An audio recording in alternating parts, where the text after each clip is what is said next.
Hello guys, and welcome to our YouTube channel. Welcome back. And a happy new year 2021 happy to you. New Year. It's going to be a great year. Oh yes, it is our prayer that 2021 is going to offer us much more than 2020 did. And anything that you lost in 2020, any opportunity that passed you by, you are going to take it by the horns. Yeah, I definitely believe that one. I think that the prophecy that you believe is the prophecy that manifest in your life. So I believe it's going to be an amazing year because God is just going to carry us on eagle's wings. Amen. Amen. Now, if this is your first time of visiting this channel, you are so welcome. Thank you so much for viewing our videos. All right. If you like the content, which I'm sure you will. You will, definitely. Yes, just hit the subscribe button. Subscribe. Like the video. Like our videos. Share it with your friends. Share it with all your friends and family. Yes. And let us know in the comments if you have any feedback for us. I mean, we love feedback on ways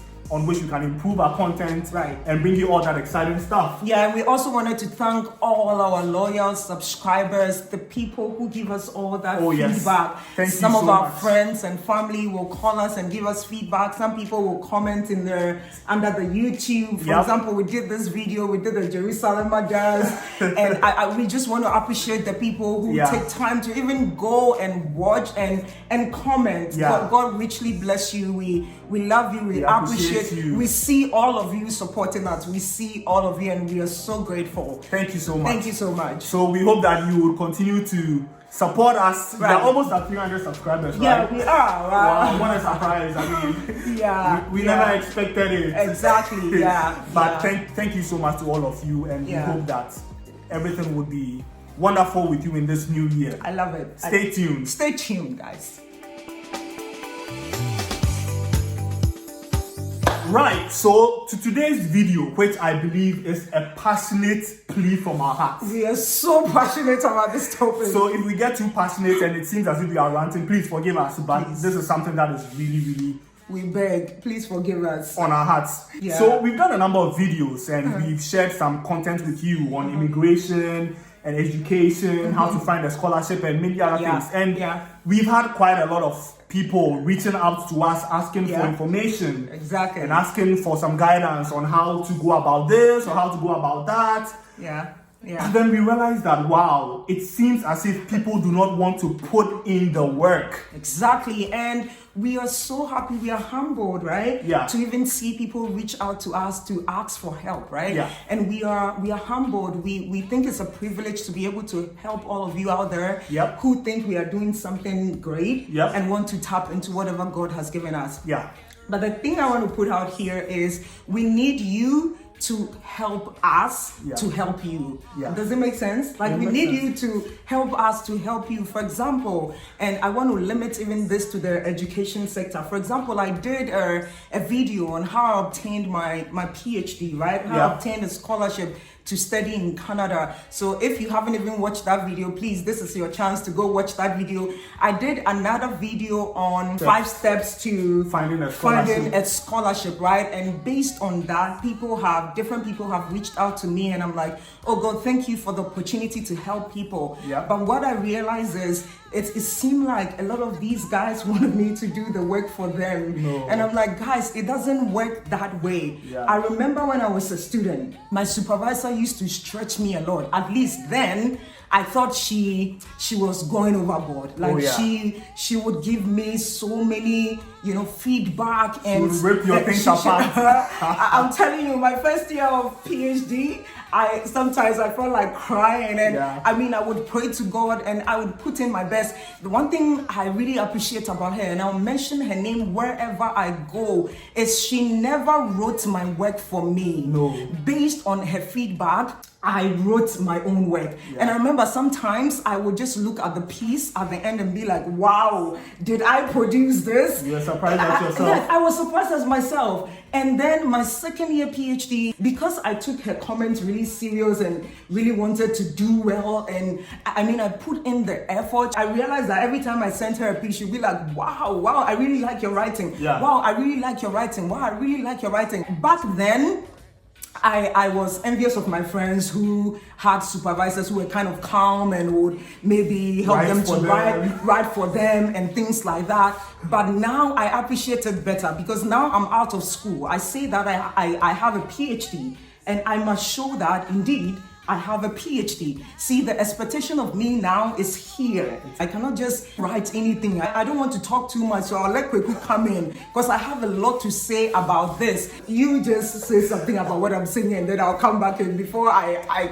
go overboard. Well, I think what we are trying to share with you guys out there is that for any effort or for any opportunity that you are looking for, right? If there is anything in life that you believe is a good opportunity for you, it's going to help you advance in your education, exactly, in your career, in your personal life. Yeah, there is a requisite amount of effort that is needed. Yeah, and it's called sacrifice. Sacrifice, like you need and to sacrifice, putting in guys. The work. Yes, nothing comes easy. Nothing and I think comes easy. You know, many of us, we kind of have grown up to believe that there is a shortcut to doing exactly, things. Exactly, And you nail it. There's an easier way. There's an easier things. way. And when you tell people, you give people feedback 1 time, 2 times, 3 times, they seem to be upset. Like it seems like you are frustrating them. It's like you are being too known, as we say in Ghana. Like you think you know. Guys, that is not our intention, okay? Yeah. That is not our intention. There is no way I can write your work for you. You need to write it. So, because I mean, if you wanted me to do that, if I'm free, I can do it. But I want you to learn something. Yeah. I mean, what's the use of earning a master's degree when you finish school and you write something and people go like, wow, are you sure you have a master's? Like, what a shock. What a shock. Are you sure you have a PhD? And I was sharing with you one time, I was working with a group of people and my mentor texted me and asked, like, you know, are you sure they have PhDs? And it was so embarrassing, right? Because she was asking me, am I sure if they have PhDs? And why would she ask me such a question? Because it's like the quality of the writing was not good. Yeah. And this is what happens when you relax as a student and your supervisor will just try to make things easy for you to go through exactly and graduate and finish. Just so you can graduate. At that point, you are happy. You think you are, cheap side. You're going. You finish school and trust me, you will wish that your supervisor pushed you or made you write the work yourself. I'm telling you. Yeah, it will come back to bite you. It will come back to bite you. There's no shortcut. There is no shortcut. There is no shortcut. Even in the work of God, in ministry, there is no shortcut. If you want God to elevate you guys, there is no shortcut. And I was listening to Apostle Selman, and he says that you need to sweep. You know, the things you do behind the scenes that nobody sees. Exactly, yeah. And I like that because he said that when you see someone who is doing something exceptional, never say that the person is lucky. No. They are putting in some specific efforts. They are putting in some sacrifice. They are doing something exceptional. Exactly. Right? And it cuts across different areas of life. I mean, for example, this immigration video that I did, and people reach out and they are interested in pursuing the express entry. They want to come to Canada. You know, the truth is that the process is not easy. It's not that easy. You won't sit down and cross your legs and then arrive in Canada. Like, it's a process, right? Exactly. It's a process that you need to go through. Yeah.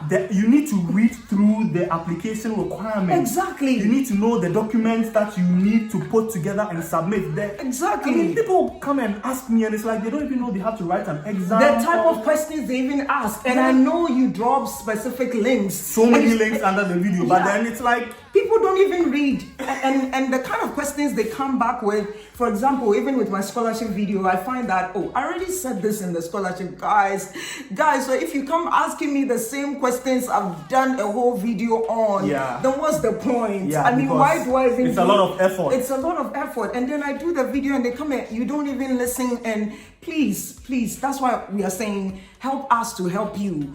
Make sure you are asking specific questions that are not even answered in the video. And please, when we drop links, please click on the link and spend some time to read and understand. In fact, that is one of the challenges. I think, you know, there's this thing that we've been hearing since we were young, and I think it's quite true. They say that if you want to hide something from an African, put it in a book. Or put it in writing. Exactly. It's like most of us, we don't like to read. You know, we just want the information to be given us.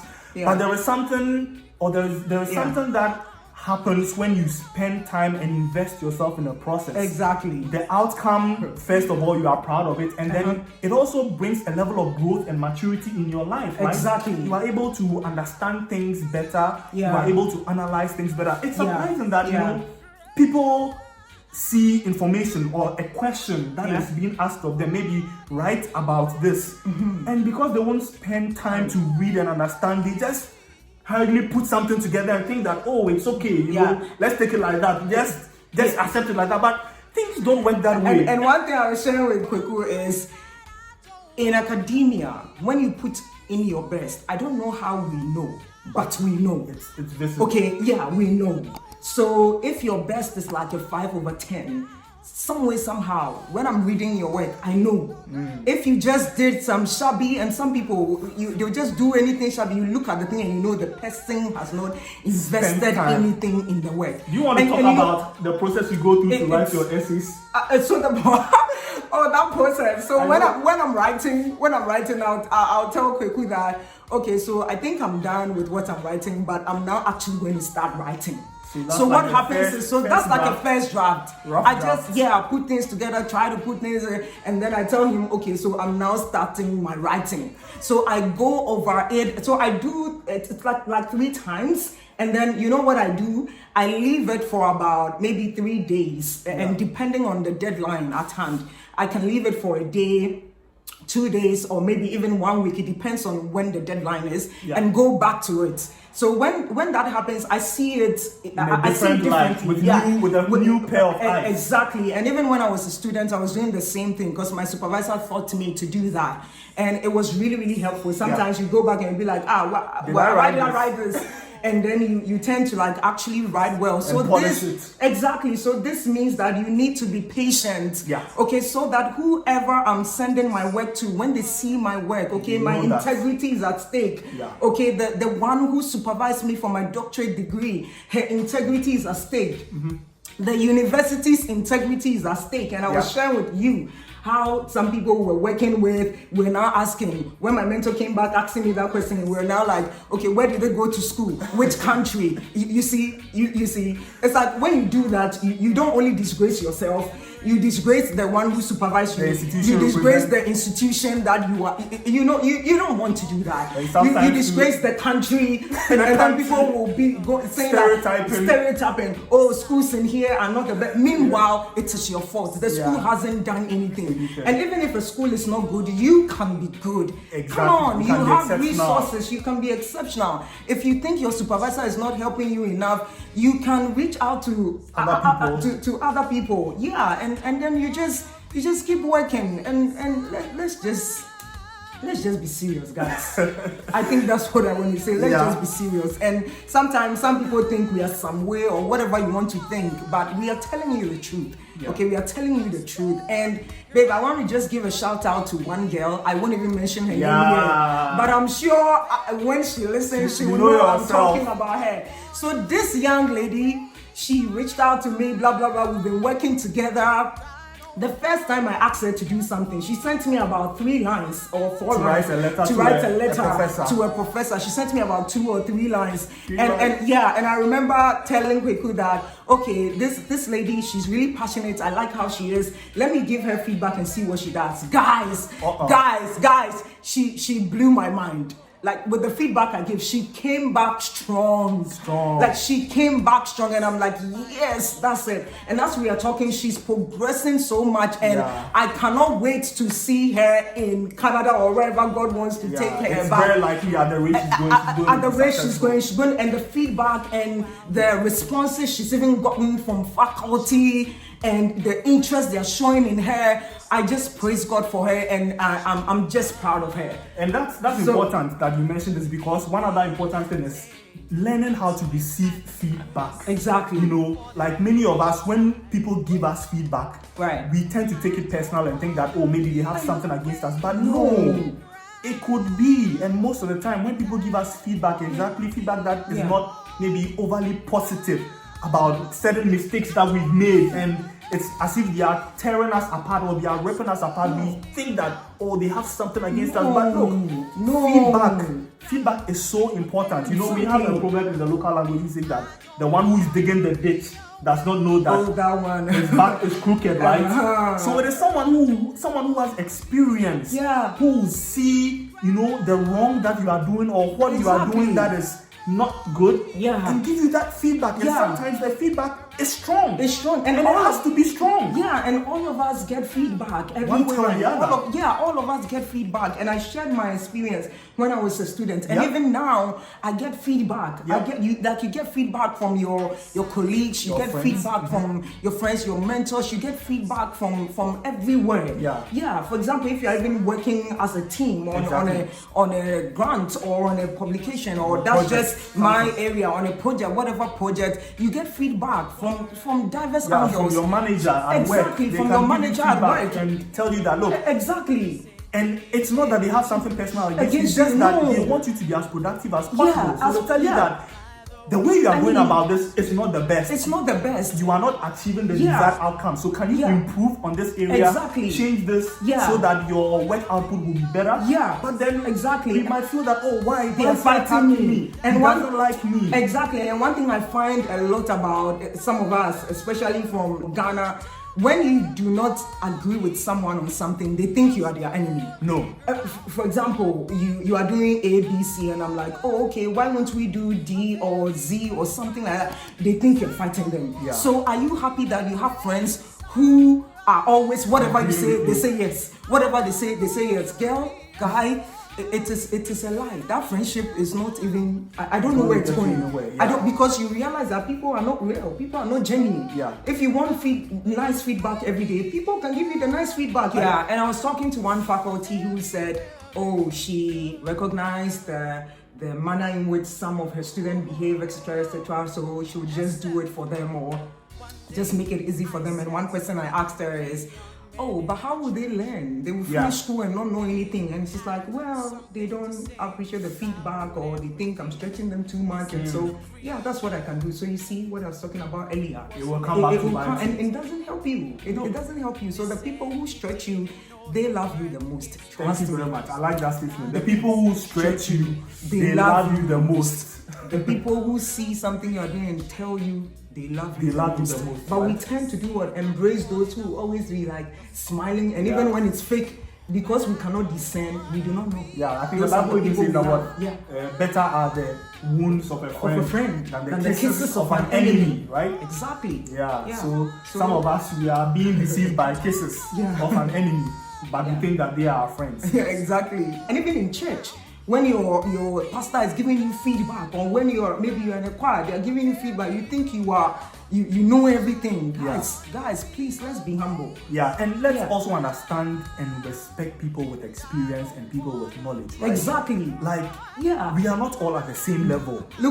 See, my fingers the same. You have to understand that there are people who have gone ahead of you and who have gained experience and insights that you just don't have because of where you sit, right? Exactly. An undergraduate student is different from a graduate student. Exactly. Right? Someone who has completed their PhD is different from someone who just has a master's. So when you recognize that seniority, or when you recognize that people have experience that you don't have, and you humble yourselves to receive feedback and act on it, you come out better. Look, I can cast my mind back to maybe 10, 11 years ago, when maybe I just come out of school and I had people who I considered to be my mentors. Right. And they told me things back then that, looking back, I probably thought that, oh, this person, what he's saying, he doesn't really know what he's talking about. But then 10 years later, I realized that, wow, what the person was saying, there's so much wisdom in it. So I don't play with mentors. In fact, this year, I'm looking for old people to mentor me, like 60 years,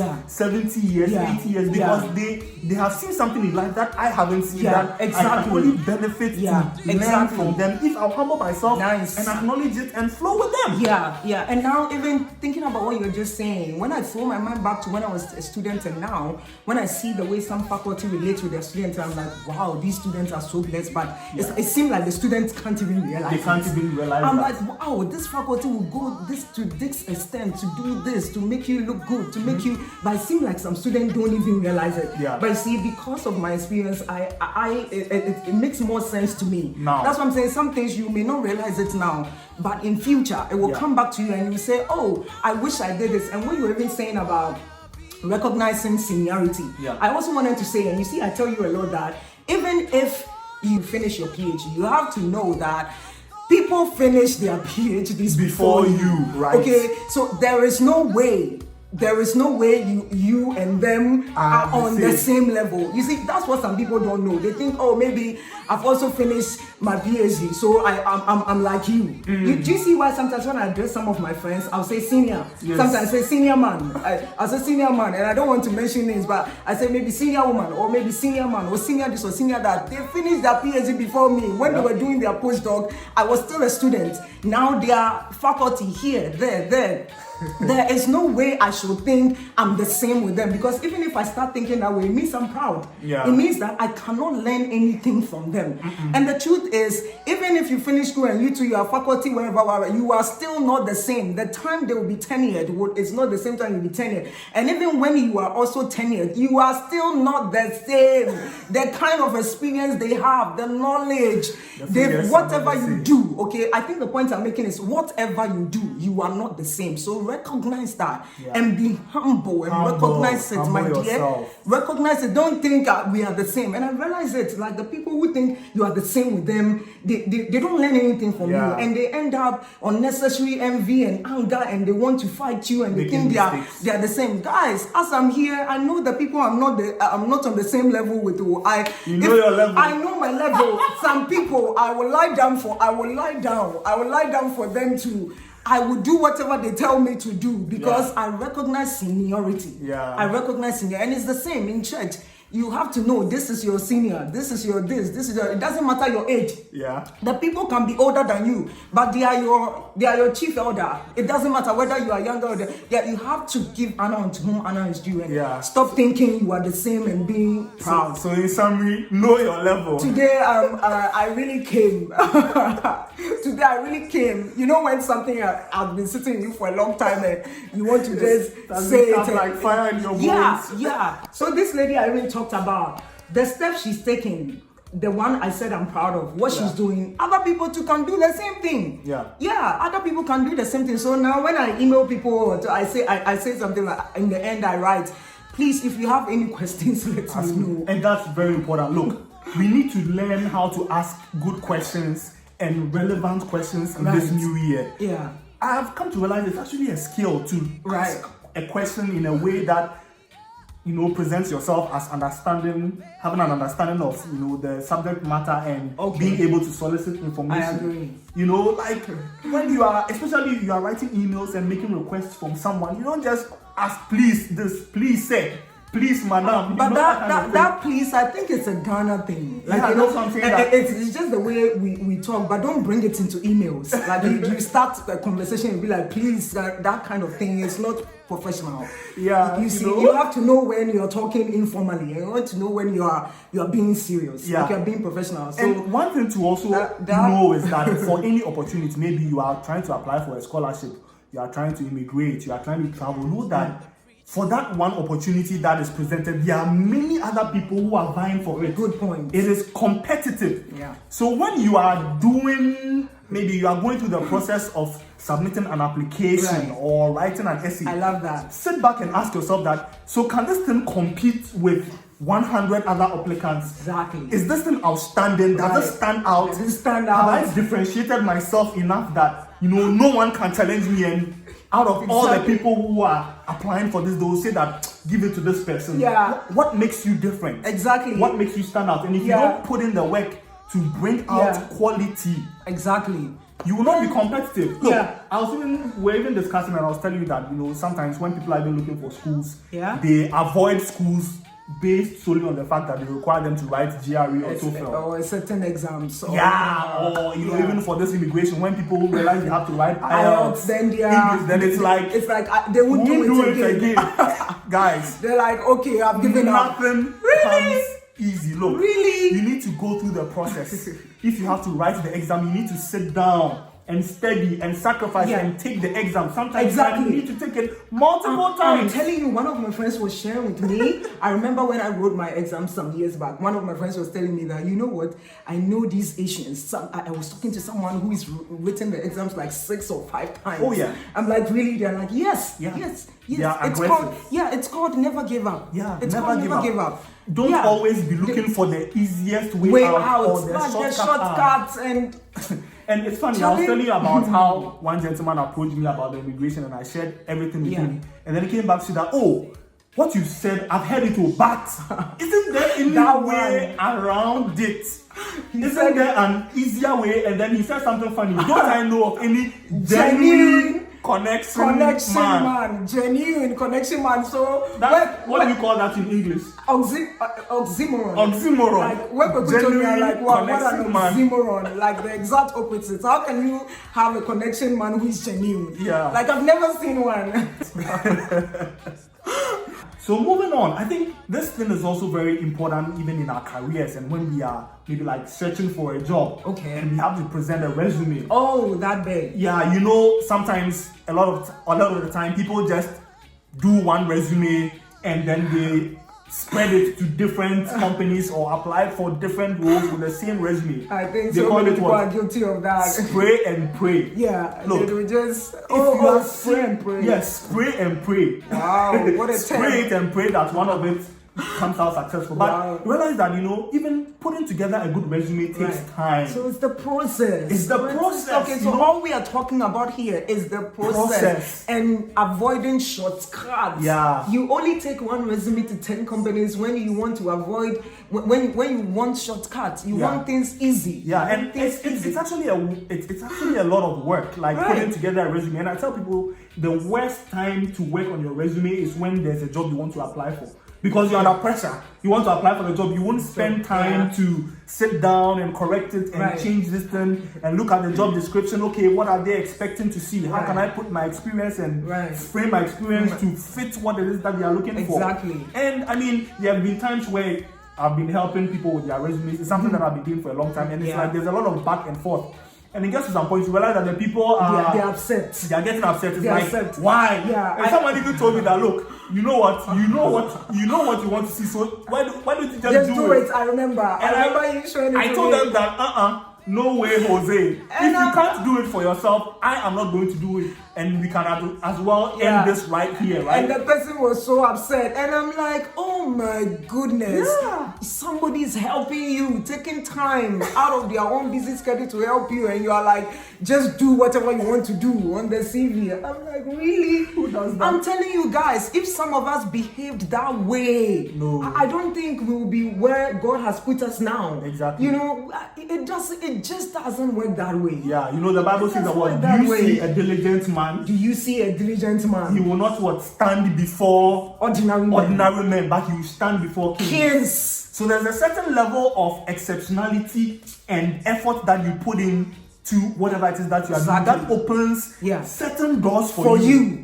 Right? And when the Bible also talks about in Proverbs, it says, go to the ant, you sluggard, consider her ways and be wise. I think I cannot overemphasize this. When you see great men, when you see great prophets of God, when you see someone working in some prestigious organization, don't say they are lucky. Yeah. I'm telling you, indeed, they are blessed. But beyond the blessing, you need to know that they put in work. Guys, they didn't do mediocre stuff.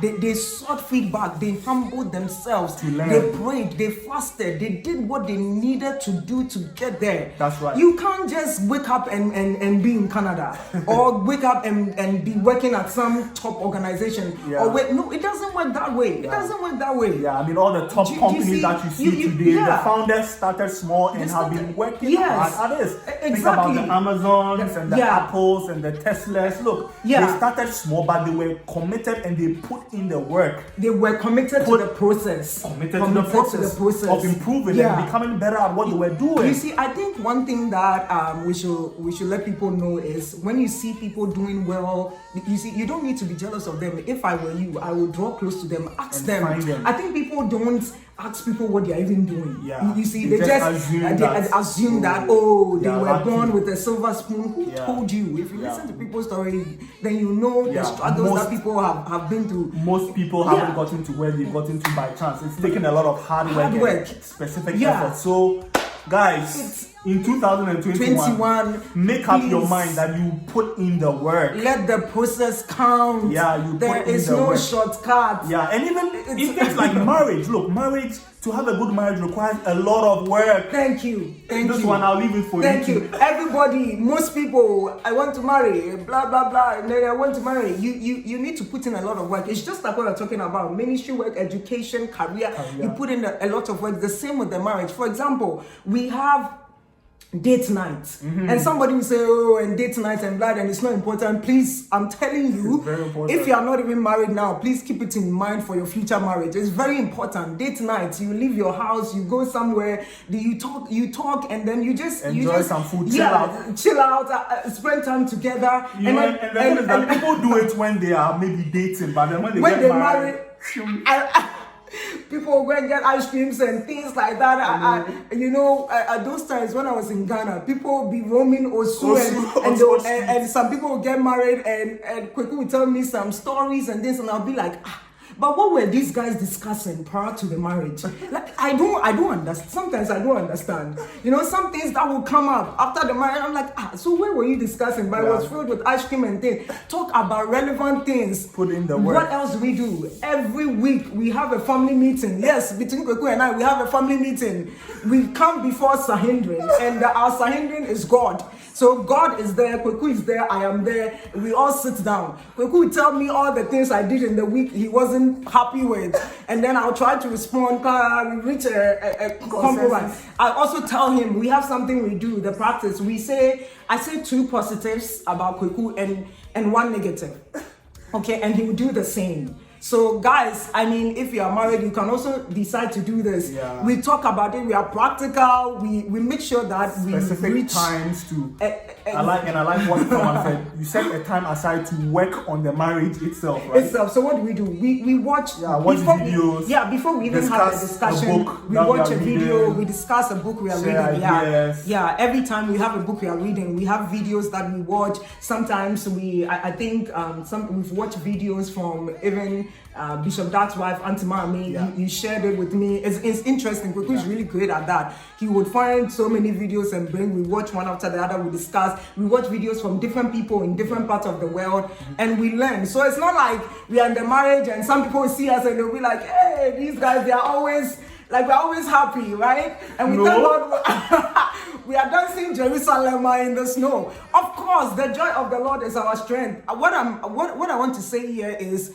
yes, we have our own moments where we need to crash issues. We talk about the ritual. I'm like, Charlie, what you did, I'm not happy. I'll just say I'm not happy.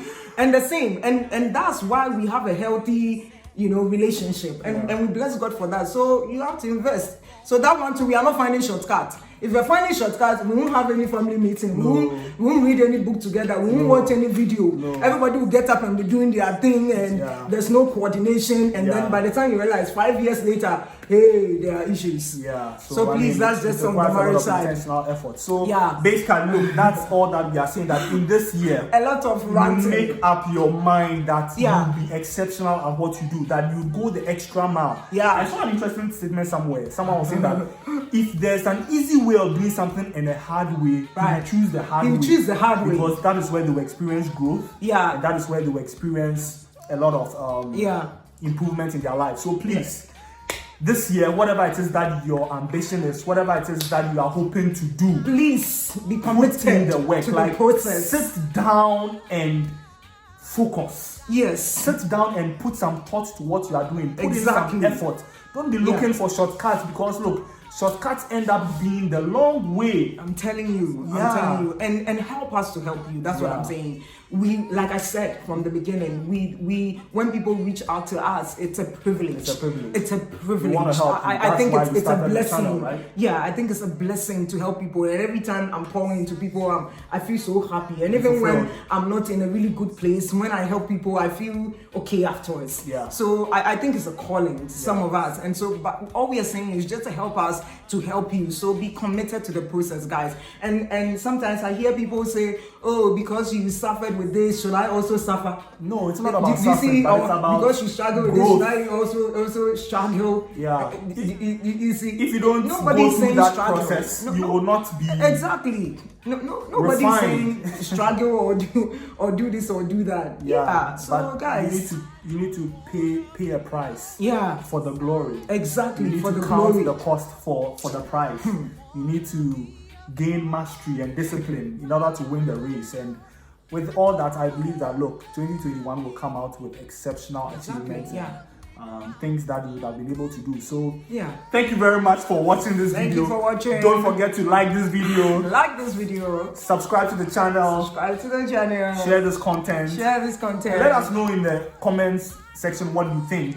Are we being to some way, or do you agree with us? Do you see the value in what we are saying? Feel free. Feel free to let us know. We won't be upset because you said something. Yeah, we like feedback, right? Yeah. I mean, so long as you are not insulting us, we won't be upset. Even if you insulted us, Jesus Christ had to endure a lot of things, right? We'll take the good from it and work with it and leave the rest. So yeah. Thank you very much for viewing. God bless you. Just to share this with you as we begin the new year. Right. But remember to stay tuned for more exciting content from the Folson's Tube. So Folson's Tube. All the best. Have a good year. Have a good year. Bye. They said he didn't know the word.